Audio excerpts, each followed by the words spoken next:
Sounds good. Hey everybody, Mike Bruce, Primal Health Coach, Life Starts with Food Health Coaching, and I'm here with my buddy Mikey Garasic today. Mikey and I, we have a lot of cool things in common, and so Mikey's a fellow Primal Health Coach. He just lives outside of Pittsburgh, PA, similar to me, a little different direction, and he's just constantly on a voyage of self-improvement, which is something we have in common. We both own pit bulls, which is, I mean, if you got pit bulls, that's all that matters in life, really. So, Mikey found me actually through a fellow Primal Health Coach, a fellow guest on the show prior, Chris Pryor, actually. Chris is just great at connecting people. We noticed we live near each other, and most importantly, Chris is good at connecting Christians. Like it's a really cool thing. I mean, he's good at connecting everybody, but he's really good at connecting fellow Christians. So he was able to reach out to Mikey and I both and get us hooked up. And Mikey, just like Chris, has had a career in worship service at churches too. So he is a well-rounded guy with a velvety voice, beautiful wife. Just a good guy, just a really good guy. So Mikey, anything I missed there that you want to maybe self-brag on, talk about your full head of hair? I don't know, anything. Nothing necessarily coming to mind right now. I'm just happy to be here with you and to be able to talk on this Facebook Live today, because let's just say it's pretty boring. Yeah. Pretty boring during this quarantine. I'm excited for things to start getting back to normal. Yeah. Looking forward to today's conversation. Sure. And you were super nice. I had a couple things throughout this week. I try to do like 2 or 3 days a week where I'd interview, and things just kept falling through. And I just went, man, I haven't decided what I want to talk to Mikey about yet. And I just reached out last night, and you're like, yeah, we'll talk. I don't know what, we'll talk. So I greatly appreciate it, man. And I'm sure you're somebody that's gonna be on here multiple times chatting with me about all sorts of things. We seem to look into the same things at the same times without trying. Yeah. So I agree. Yeah. So today we're going to talk about brain health, because that's something that's really you've been going after for a while now. Yeah. And for me, I've always had kind of a broken brain issue.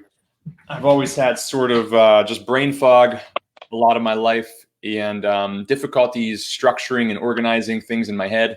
And it's been a real battle. And I know you've told me a few different times where you've had some similar things happen.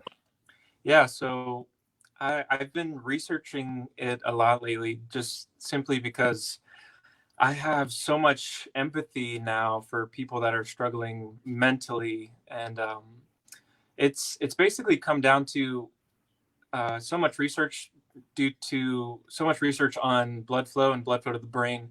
But really, my empathy is stemming from an instance that I have where my brain just hit rock bottom. And I was like, man, this is something that people feel on a regular basis. And I'm just so sickened by that. And I want to join the cause of helping end mental illness in the world. Dr. Daniel Amen is a great resource for people, and his new book, The End of Mental Illness, is a great read, and I totally recommend it if you're struggling right now.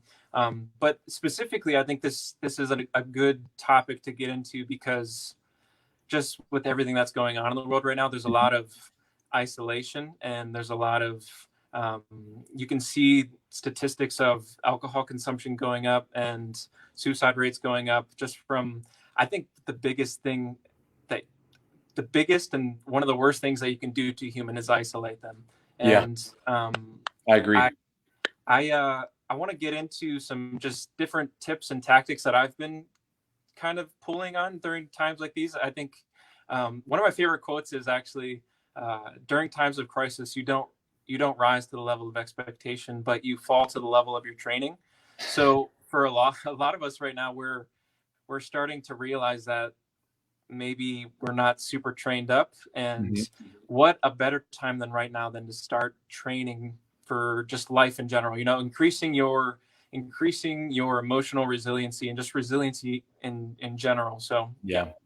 Yeah, even something my wife mentioned that would be great to talk about today is just the ability. When I told her we were talking brain health, she said, just the ability to stay focused and structured when you have to now work from home, when you don't have maybe your manager or boss that could just walk in at any moment, and all of a sudden we have to be self-motivated as employees, and you might turn and go do the laundry, go, make some food, do some dishes. Oh, well, the TV's running. I'll just sit down for a minute.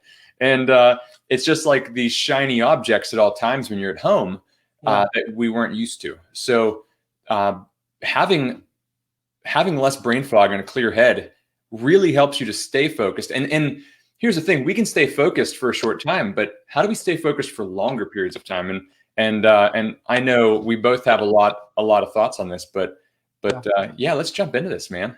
Yeah, I mean, I guess on that vein of thought, initially what comes to my mind is we make ourselves believe that we're multitaskers, but when in reality we aren't. Mm-hmm. And when you're working on something and you're hopping between tabs of Facebook and YouTube and then going back, you're like, oh, I just need a cognitive break really quick. I just need to put my mind on something else. It's not effective, and it's keeping you from really achieving your goals. But I guess that's besides the point. The notes that I took down today pertain to blood flow. That's something that I've been just trying to figure out a lot of recently, how to increase blood flow to the brain, because I guess bringing it down to the basics, when we think about blood, a lot of us, even me, like I never really understood what blood was and why it was important. But the very basic understanding of blood is that it carries all of the essential nutrients, vitamins, and minerals to parts of your body so that it would function properly. And the same is true of your brain, but your brain doesn't have gravity to help in any situation. So you have to do things to increase blood flow to the brain. And a lot of just basic lifestyle interventions, like simple things like movement, has been shown to increase brain-derived neurotrophic factor. Just simply walking outside and walking at a decent pace can increase BDNF, and BDNF is basically just miracle grow for the brain. Okay, I was going to ask. So brain-derived neurotrophic factor, BDNF. So now, does that, if I'm not mistaken, BDNF actually can help you grow more brain cells? And that's not supposed to happen after a certain age, guys. But guess what? It can happen until you're dead. So absolutely, it's amazing. God made us really cool. Oh, dude, like it's the coolest for sure. And when you decide to just implement these different lifestyle interventions and start to just decide today, like, I'm going to put my stake in the ground and I'm going to start pulling myself up. Maybe you're dealing with debilitating anxiety right now. Maybe you're debilitated with depression, and you just don't see that's one of the problems with mental illness is, you can have cancer, you can have all of these different physical illnesses like diabetes, all these things. Nobody looks down on you for that. But when you have this mental illness and your brain health isn't properly working, you can be looked down upon, and you're less likely to reach out for help. And the reality is your brain can get sick just like any other part of your body. And the symptoms of your brain getting sick are depression, anxiety, all these other things.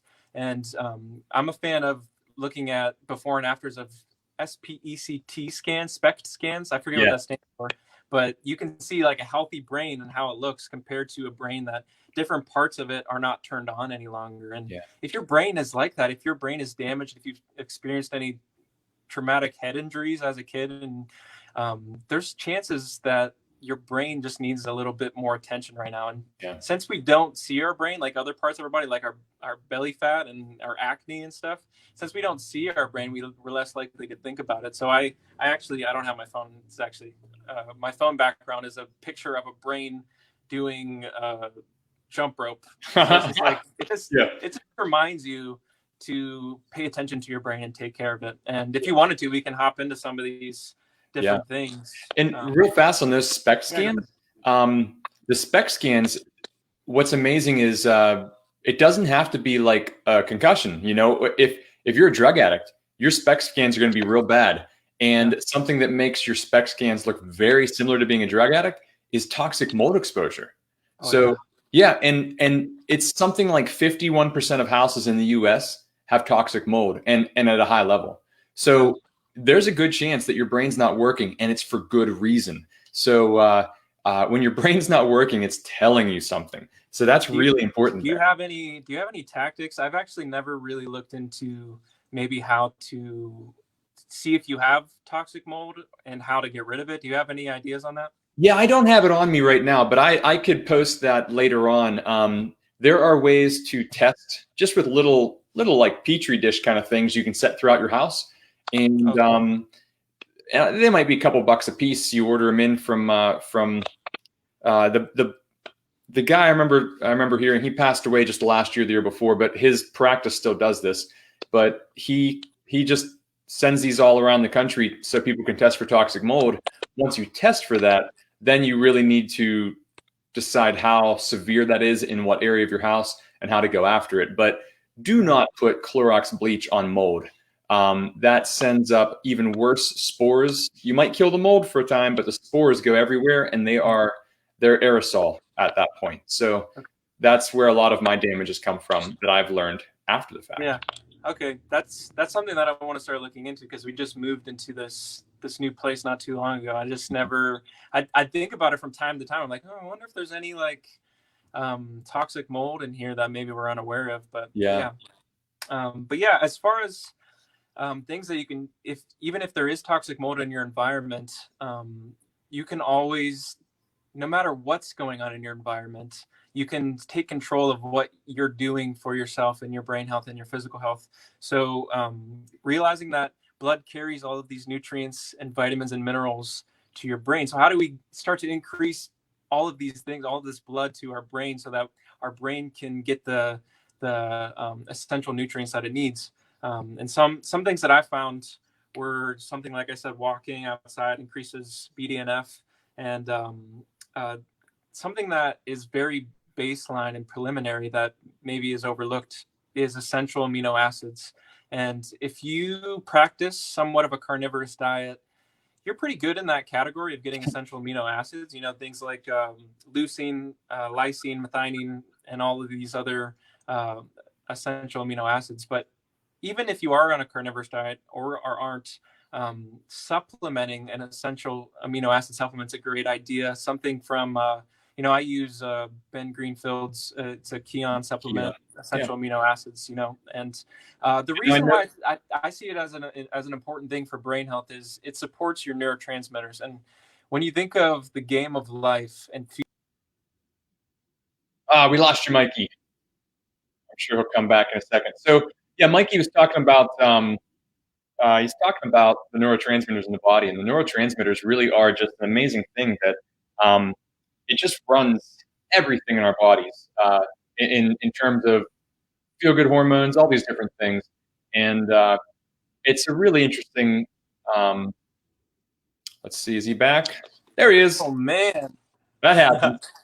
Does it happen sometimes? Well, that's the first time it happened with a guest, but it's happened with me before when my wife accidentally shut off the internet. And the guest had to keep talking. What I had to say. Yeah. So you were talking about the neurotransmitters, and you just started getting into that.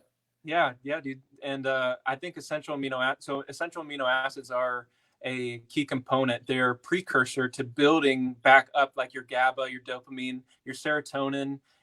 These things are going to make you start to feel better on a daily basis. And we have over 100 neurotransmitters in the body, right?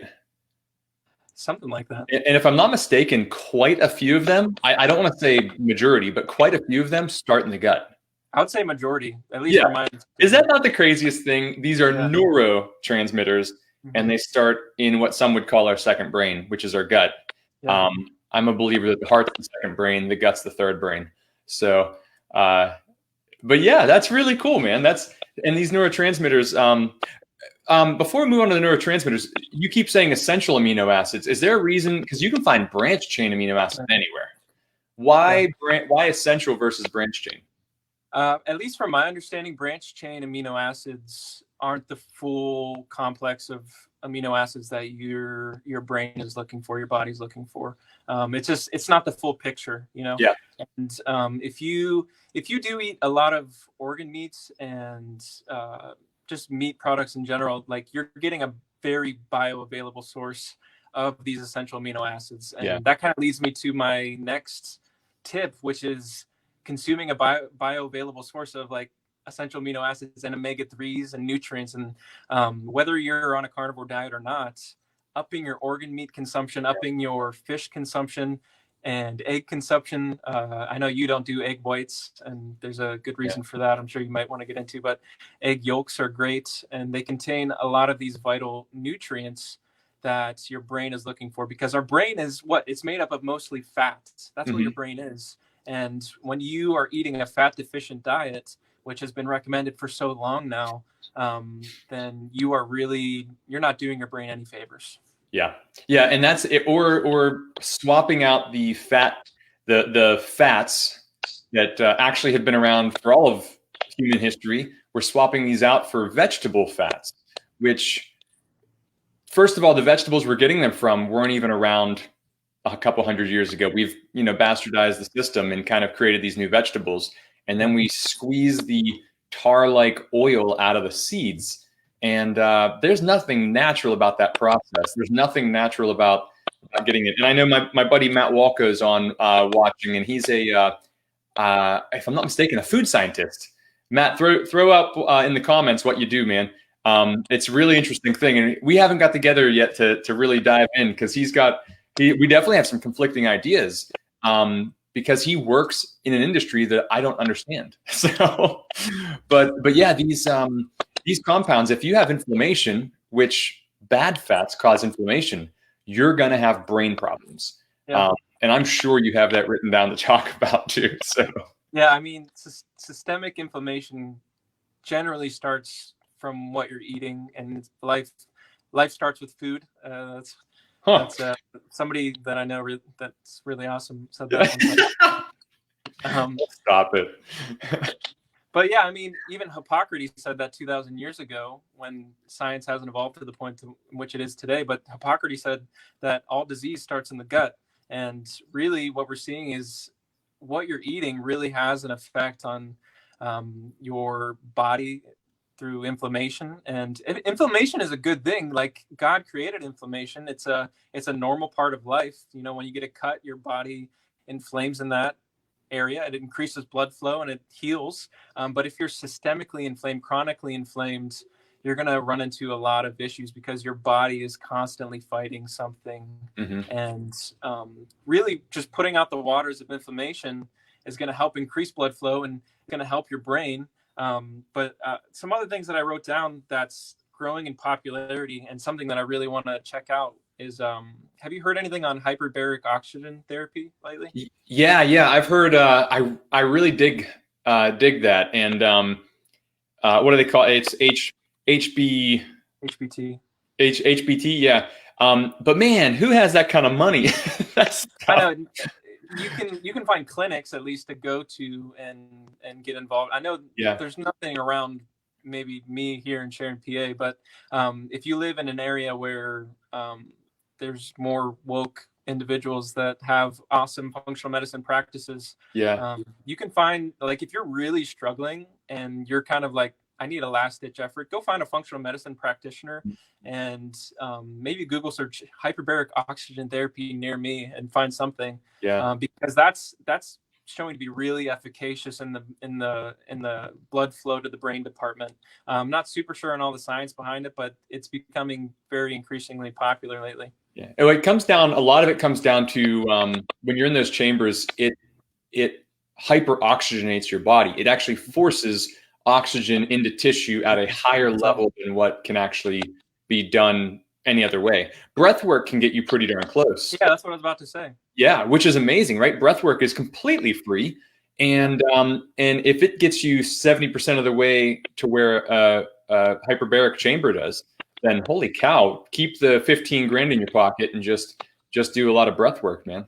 So. Yeah, I agree. And that's why I'm a huge fan of the best thing for blood flow. Like, it's not the best, I don't know if it's the best thing, but it's a great combo which is breathwork plus cold thermogenesis. Oh. It's been shown that doing cold soaks, cold showers, all of these things increase blood flow to the brain, and it also increases the integrity of your blood-brain barrier, which is, if you're familiar with your gut lining, which can be easily gotten through, which is called leaky gut syndrome. You can also have leaky brain syndrome, and doing something such as cold showers and cold soaks, cold walks outside increases the integrity of your blood-brain barrier, and it increases blood flow to your brain, as well as doing breathwork. So Wim Hof is just a genius, in my opinion. And, I just was typing that up. Yeah, I see that. And he's somebody I would look into, but the simple basics, I guess, if you've never heard of this before, the simple basics behind it is doing a breathwork session where you hyper oxygenate the body. And it looks something like this. I'll look like a ridiculous person right now, but it's so crazy looking. I like to breathe through the nose and then breathe out the mouth, but you just get in as much oxygen as you can and let it all out, and just do that 30 times for 3 sessions. And you just, and you get into a rhythm of that. Do that 30 times. You'll start to feel a little bit tingly. You're getting blood moving in your body, and do that 3 times. Hop in a cold bath. I have a freezer. Yeah, you do. Yeah. To your other way. There you go. Right here. Yeah. And I'll hop in the freezer afterwards and freeze my butt off and feel really, really, really great afterwards. So that's an awesome combo. Big note on this. Never, ever do the Wim Hof method in a shower, in a pool, in water of any kind, because you can pass out. If you pass out doing it, so you want to be sitting on the floor or something, or on a couch. If you pass out doing it, you're going to wake right up. It's not a big deal.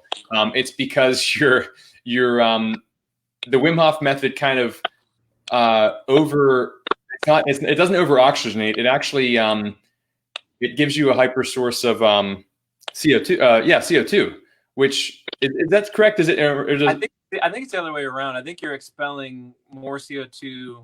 You're retaining more oxygen than you are CO2. Okay. So some breath work does the opposite. Some breath work, you're still oxygenating, but you're also you're getting yourself a hyper source of CO2, which is very beneficial for short bursts on occasion. But either way, you don't want to do this anywhere in water or anywhere that you can hit your head on hard stuff, because you do get lightheaded. So the best method is just sitting on the floor, pillows around you if you want. Yeah. So. Just the understanding too that simply breathing through your nose increases nitric oxide production. And the best way to think about nitric oxide is it's like Viagra for your whole entire body. Yeah. Yeah. And it's one of the best ways to improve blood flow just systemically into your brain in general. So that's cool. That's mouth taping at night. Like if you're a mouth breather, and you want to do something that will improve actually some of your REM and deep sleep cycles, you can throw a piece of tape on your mouth. They sell some like hypoallergenic tape, mouth tape specifically on Amazon that you could check out. But that's something I did for a while because I was waking up with drool on my pillows for a while. And mouth breathing is something that is not super awesome for you as a person. Mm-hmm. So switching to breathing from your nose is a great tip.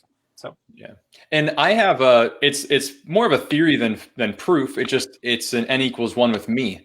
If I can't breathe through my nose because it's your nose gets stuffy.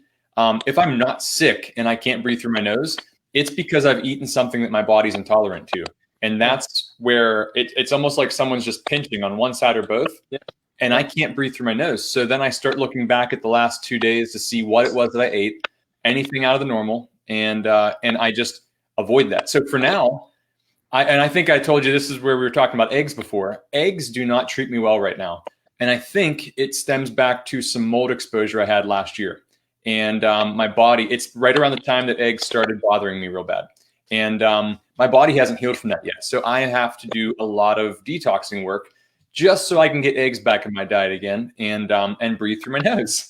So it is far more important for me to breathe through my nose than it is for eggs to be in my diet, because I can eat other things that I get from eggs. So, but yeah, if you have trouble breathing through your nose, there's a high probability that you have a food intolerance, or the type of alcohol or beverages that you're drinking you're intolerant to, or the sweeteners you're eating. there's something there. Or you might just have, toxic air in your house, some mold, some bacteria, some things floating around.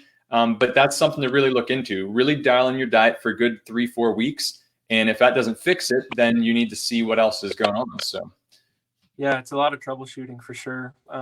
And just seeing what works, getting air filters in your house. That's something that I've yet to do, and something that I want to do is get some air filters rocking in here. But yeah, I mean, when I remember I reached out to you a week or two ago, and I was like, dude, I'm having a hard time. I can't stick to, like, I've always wanted to stick to a really strict carnivore diet. I've always kind of dabbled in it and like went 85%. And I noticed when I fall off the wagon of eating a strict carnivore, or just eating carnivore in general, and I let other things in, my food addiction tendencies start to come back a bit. But I also notice I start to get the sinus swelling right there. And so many people, I think, are living with allergies, and they don't realize that allergies really is a symptom of autoimmunity. You think God created us to be allergic to his creation? More than likely not. And there's something at the root of that. And, doing something like eating local honey is a great way to kind of inoculate yourself with the environment of where you live. Yeah. And it works in the same sense of maybe like a vaccine, but less detrimental as a lot of the vaccines out there. Let's keep in mind, though, with local honey, eating some local honey is good, like a teaspoon. Not a whole jar. Yeah. What's that? Not a whole jar. Well, we don't consider that honey is essentially, it's a great source of sugar, and like it's actually a really good thing 200 years ago, right? We don't consider that honey is just a super condensed source of pesticides from all of our local plants. So there's still, I think, net benefits to honey if it's local honey. But if you're not buying local, then you're not buying anything that will actually improve your allergies and things like that. What you're doing is buying something that will improve somebody else's allergies from some other location, and you're buying all of their pesticides, even organic. There's no way to ensure that honey is organic, because pesticides, bees travel about 5 miles in any direction. And so you can get pesticides from all the local farms. So unless you're buying like New Zealand honey, Manuka honey, there's not really, I stick to like no more than a tablespoon of honey a day just because of that. And I try to actually, as much as I love local honey, I usually use Manuka as my little treat. And it's like a little spoonful, and have it that way. Yeah. So, and there's a lot of great immune boosting benefits of eating honey. And one of my favorite honey companies is actually Beekeepers Naturals. If you check them out, they do like some royal jelly. They do all these different like bee propolis, bee pollen, all these things. And they made like a really awesome nootropic that I still have yet to get my hands on. Yeah, I haven't tried it yet either. I want to try it really bad. Yeah. The nootropic is something that I didn't have written down, but something that maybe you could talk about a little bit, like ginkgo biloba, the Beekeeper's Natural Honey nootropic. Basically, nootropics are just a brain hack. So like, I don't know what you think, but I would even recommend somebody finding a nootropic right out of the gate, just to help them put a stake in the ground and start to feel a little bit better right out of the gate. So, go ahead. Yeah. So I think, and this isn't something that people really call a nootropic, but for me, this might be the biggest game changer for anyone, because I think if someone could feel the way I do for one day, they would fight for everything to feel this way. If they felt the way I used to, right? I was going in blind. I knew I wanted better. So it just took years and years of figuring it out. And finally I found paleo and primal, and my body and brain started working better. It was like a full on, it was like I was a different person, fully. And I always say, like, if somebody could just take a pill and feel like me for one day, they'd never go back. And not saying that I'm anything special. It's just, that's how crappy I felt. And this is how good I feel now. So I think the thing that's closest to that, and I don't think this is something that should be abused, but used wisely, is exogenous ketones. Okay. Nobody calls these a nootropic, but for me, holy cow, it is one of the only things that I notice a difference from. I don't feel things from supplements. but I feel it when I take ketones. So I use perfect keto a lot of times. There's real ketones, but I won't even need a whole scoop. I'll just use like a quarter scoop or half scoop sometimes. But man, when I really want to be on my game, a whole scoop of that, boom, I'm in ketosis where I have extra ketones and I'm crushing it for the day. Like I am focused. I am everything.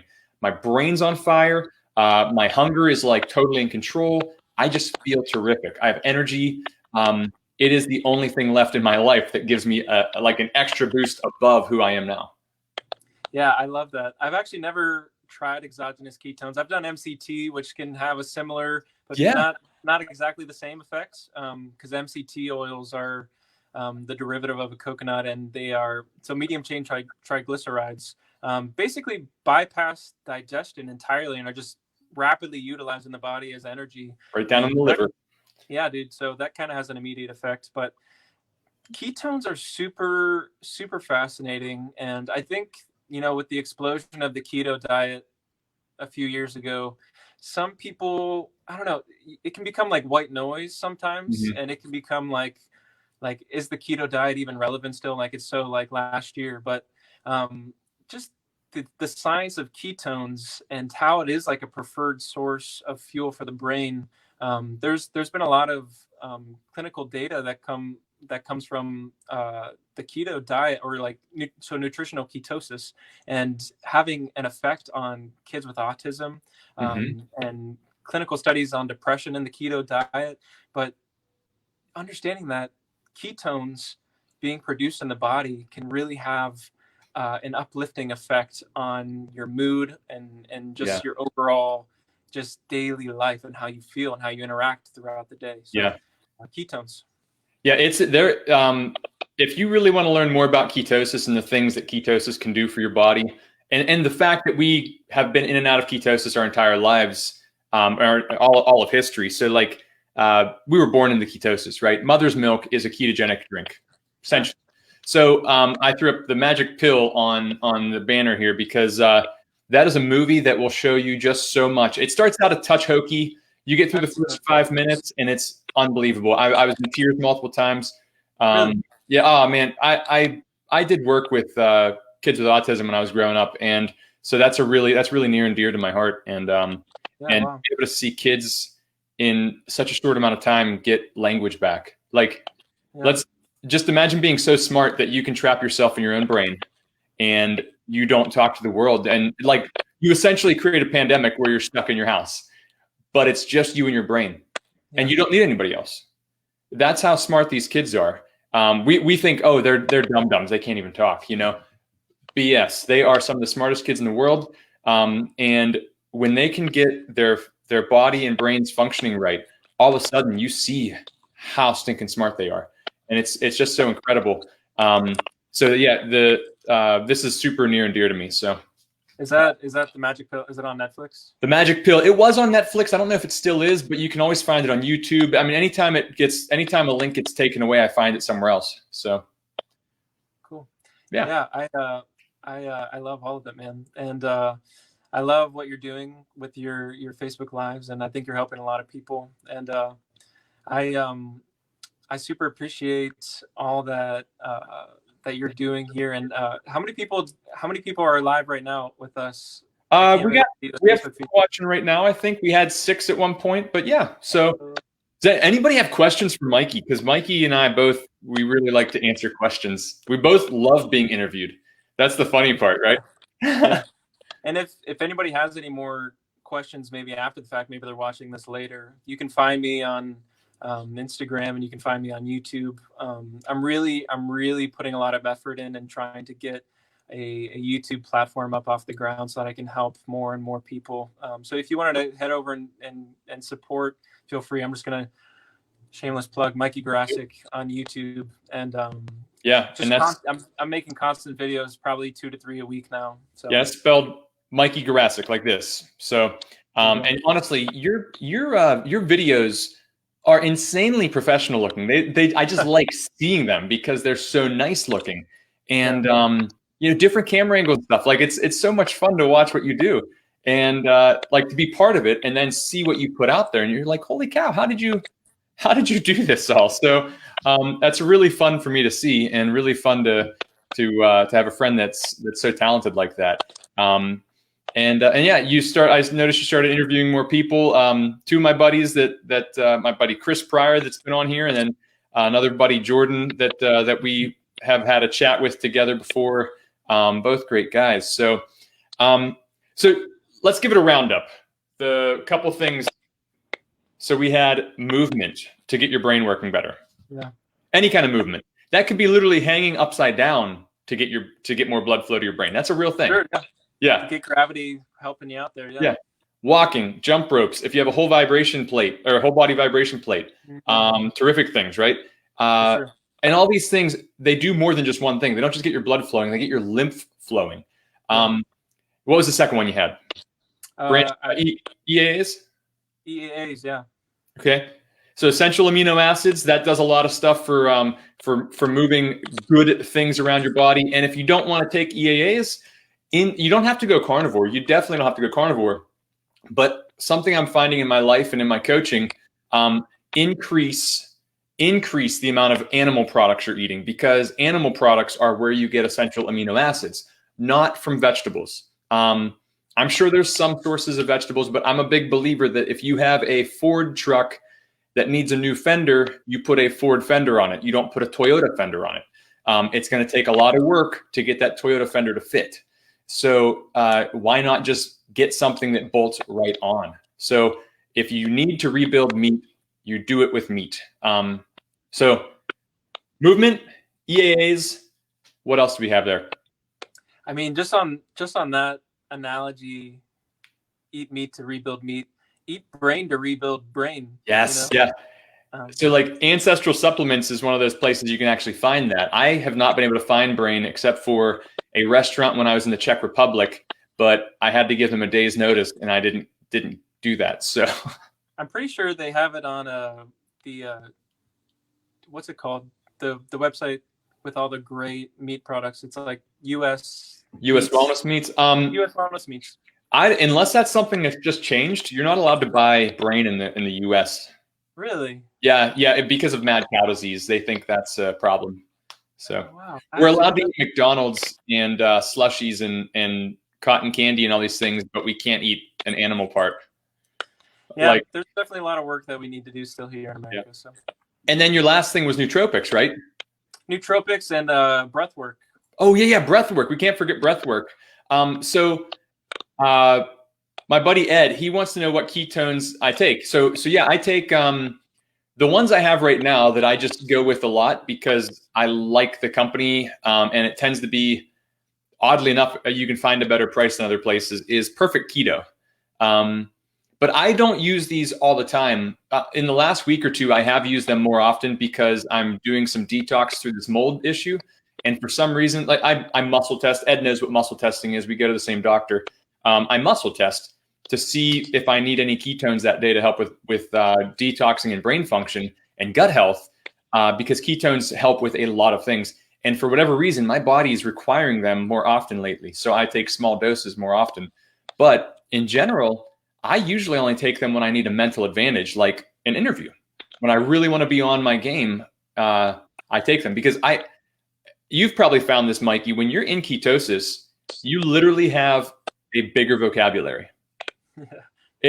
It's like how, but your brain fires that much faster. So the two brands I've tried are Perfect Keto and Real Ketones, and Perfect Keto is very clean. Real Ketones is pretty clean, but they're both terrific products. So and you can buy packets. We get ketones for traveling to help with inflammation when we travel. So Perfect Keto has packets of that, and Real Ketones does as well. So. Yeah, I think one of the benefits too of being in a state of ketosis, you're able to go in and out of fasting very easily. And right now I'm actually on day 2 of a day 3 fast, and I feel already just a lot of cognitive energy. You know, I think if you're getting into fasting and you're starting out, maybe you're coming from a standard American diet, you're going to feel not super cognitively all there. But once you practice and get into ketosis more often, fasting becomes a lot easier, and it becomes like a very preferred state for me. Like I preferred being in a fasted state when I'm doing things like working out in the morning or doing an interview, doing different things, different cognitive tasks, like working on my business. Yeah. Being in a fasted state, I feel a lot better cognitively. There's more blood flow left to go to your brain, which is all that you were talking about, right? So Body can focus on repair. Yeah. If you have, if you're digesting, I think it takes something like 70% of your 60 or 70% of your blood flow and energy to digest. Yeah. So all of that's going towards your belly, towards your gut, instead of going towards your brain. And if you're eating all day. Yeah. If we're just eating nonstop, we're not going to have as much brain function. So, Kathleen said, I'll have to send you a picture. I'm curious if she's talking to me or talking to Ed. I'm not sure. Maybe she has ketones that she's talking about here. So, who knows? Send me the picture, Kathleen. Send it. Let's see the picture. So, and there's other ones. I know Prove It is a big brand that a lot of people use. That's like a direct sales company kind of thing. And a lot of people swear by Prove It. I don't think I've ever used Prove It, but I do have several friends that use Prove It and have kickstarted their weight loss program. And that's another great thing with ketones. It really is a great kickstart to a weight loss protocol. It shouldn't be the crutch. It shouldn't be the thing that keeps you going, but it's a kickstart, and it's a reset as well. I think ketones are a great reset. It helps you to fast. Exogenous ketones? Yeah. Exogenous, because if you've never felt what ketones feel like, Kathleen said, I meant to send it to Ed. If you've never felt what ketones feel like, or what being in ketosis feels like, this is that magic pill that gives you a couple hours in my world, right? So that's why it's just so neat. So, but yeah, anything else, Mikey? I mean, when we were talking, you mentioned detox, and I've been trying to work up the courage. I don't know if you openly talk about coffee enemas on Sure. I don't know that I've talked about it on here, but I have no problem talking about coffee enemas. Okay, cool. So yeah, I'm trying to. So I've done a couple in the past, and I've always had some weird thing with them. I've never really enjoyed them that much. I don't know if anybody really does. I mean, you enjoy it afterwards, like you feel like $1 million. And I've really wanted to do something to kind of up my detox protocol. So I was thinking about doing one today even. And I don't know, do you know offhand what is really the primary function that might inspire somebody to put a tube up their butt with some coffee going into their large intestine there? Yeah. So what it helps you do is, I mean, especially if you drink, the day after drinking, your body has extra toxins in it needs to release. So, and your liver, especially your gallbladder, your liver, your bile ducts. So if you have stomach pain after you eat, if you have what seems like a gallbladder issue, if you want to keep a healthy gallbladder and a healthy liver, you need to keep those bile ducts moving, and you need to keep the parts of your body that actually release the toxins into your intestines so that it can be eliminated. That is what a coffee enema does tremendously well. If you have colon cancer in your family, prostate cancer in your family, I think prostate cancer, this is something that can help with. Just once a week, you go lay down on your side in the bathroom, put some organic coffee up there. There's more to it than that, but it's not really that difficult. So it is a weird thing. It's not something people like to talk about, like to do, nothing. Me, I got to the point now where I can tell when my body wants it, and I look forward to it, because I don't look forward to the process of it, but I look forward to the laying there for 20 minutes. I have a red light device. I'll put the red light device on my liver and abdomen area, which just doubles down on the detoxification. But you'll hear throughout the process, the coffee triggers your liver. It doesn't give you all the jitters that coffee might do if you drink it, because if you're laying on your left side, it doesn't ever get to the part where it would absorb into your body. It stays in that area, but it will help your bile ducts to release, and it'll help clear your bile ducts, and it'll help clear your liver, helps clear your gallbladder. So you actually will hear at one point, if you can hold it in long enough, which is not easy to do in the beginning, but you'll hear like the actual squirting in your intestines. It's really odd. Yeah, pretty much it. So, and it's just like a little squishing around. Yeah.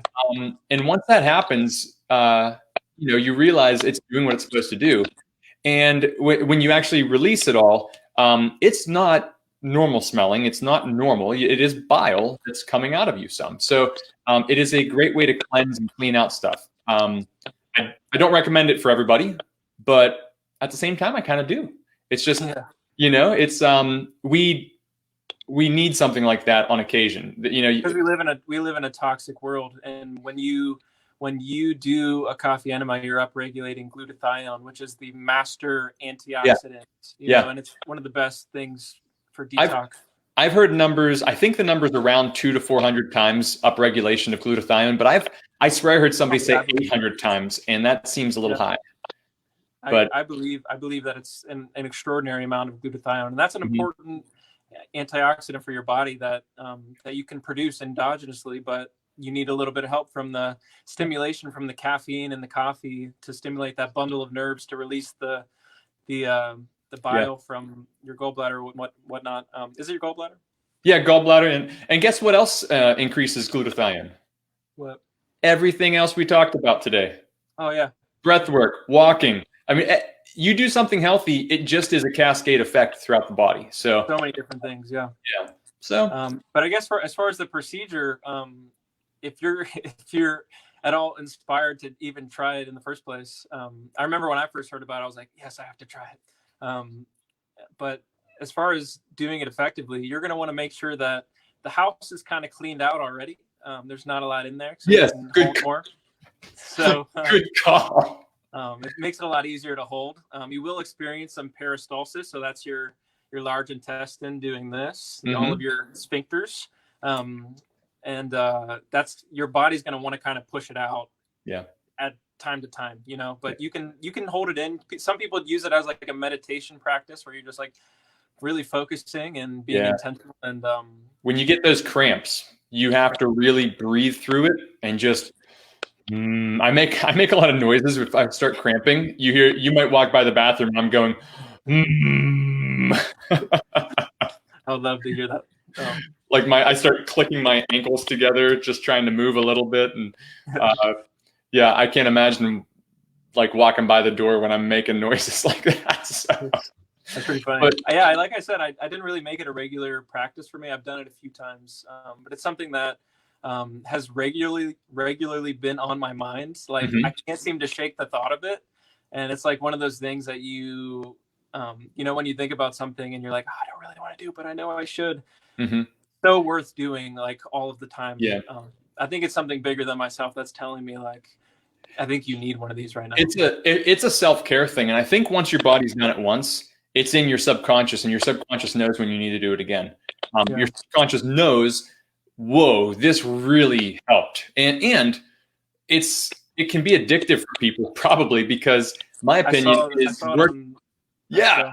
but so when you work through those cramps, it pushes dopamine out, right? You have a big surge in dopamine anytime you work through pain and cramps, and so you don't always have cramps, but you sometimes do, and you get the surge of dopamine.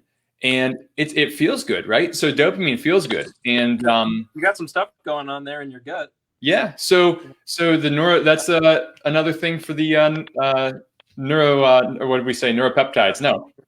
Neurotransmitters. Neurotransmitters. Thank you. So it's a really interesting thing, and if anybody wants to reach out and ask me about it, we can. I'm sure I have some papers on it or a link through Ben Greenfield Fitness, where I learned a lot of mine from. But do not listen to what everybody says online. You do not lay on your right side. You lay on your left side when you do it. And you can lay which way you want afterwards, like lay on your back.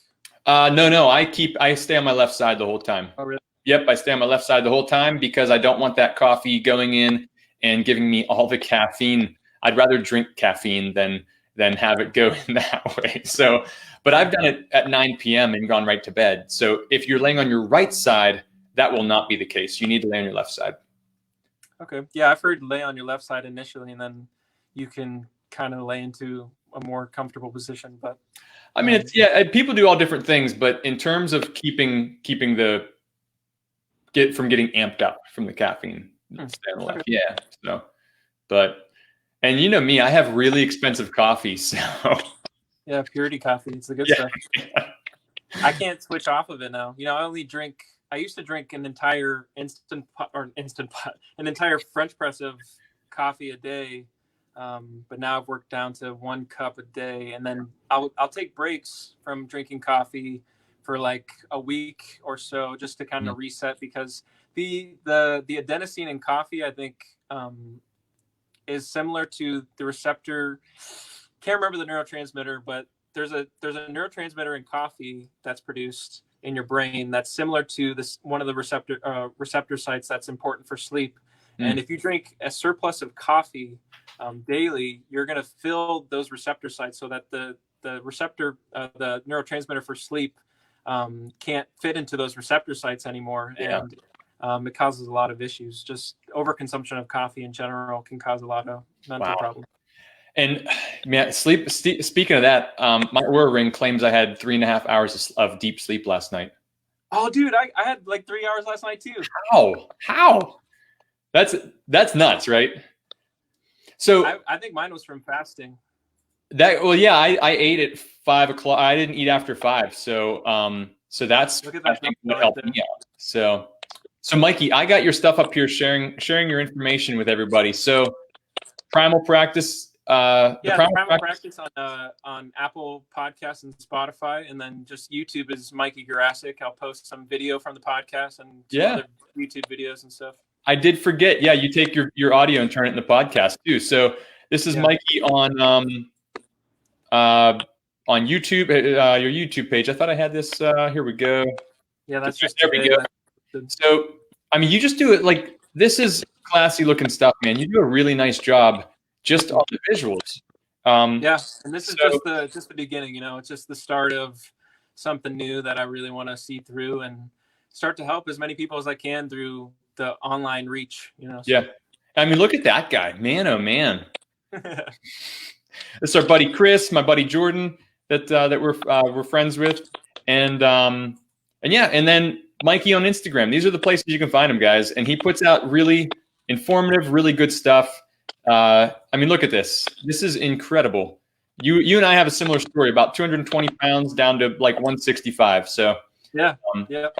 And now that I'm super strict carnivore because I have more and more gut issues constantly through the mold problems I have.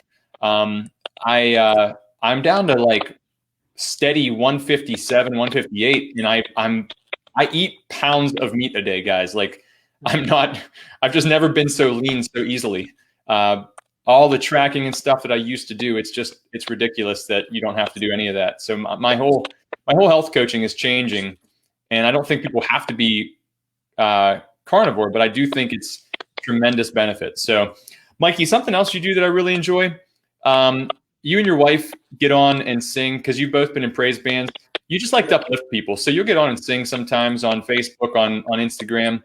And I really appreciate you, man. I really, really greatly appreciate you. And I appreciate that you have reached out over the last few months and we've got to become friends. And anytime you have something to say, man, you got a place to come here and talk about it. So you just let me know. And if anybody has anything they want to ask Mike and have him come on and talk about in the future, he and I could talk for days and days, and we have. So yeah, I mean, the feeling's definitely mutual, Mike. And meeting you and your wife has been just, I remember the first time I came through to meet your wife and your dog. And as I was leaving, you guys were just loading my backpack with probably like 50 pounds of Primal kitchen dressings. just the, like, I walked in your door and you guys were just like force feeding me all these wonderful meats. Yeah. And it was great, man. You're very hospitable and you're just a great guy. And I mean that, thanks, man. You're a trooper too, because you jumped right into high liver, which is, it's fermented liver. It was fermented for like 5-6 months. I think I have one piece left actually. We ate raw meat together. I started cutting it up. I said, you want to try it? We ended up eating the whole thing that way. We did it all, man. So it was good. It was an experience. Yeah. So Mikey, testing, that was the first time I ever had that done. Oh yeah. And my muscle testing has improved significantly since then, my self muscle testing. So now I have a whole different method that's like way easier for me. Instead of pushing on my finger and stuff. Right. So I'm coming a long way with that. So I'm excited to work with you on more stuff now, because I got a lot of fun stuff to show you, man. That'd be cool. Mikey, hang on a second, and everybody, thank you so much for tuning in and just being part of this and asking all the questions that you guys always do. So have a great day, everyone.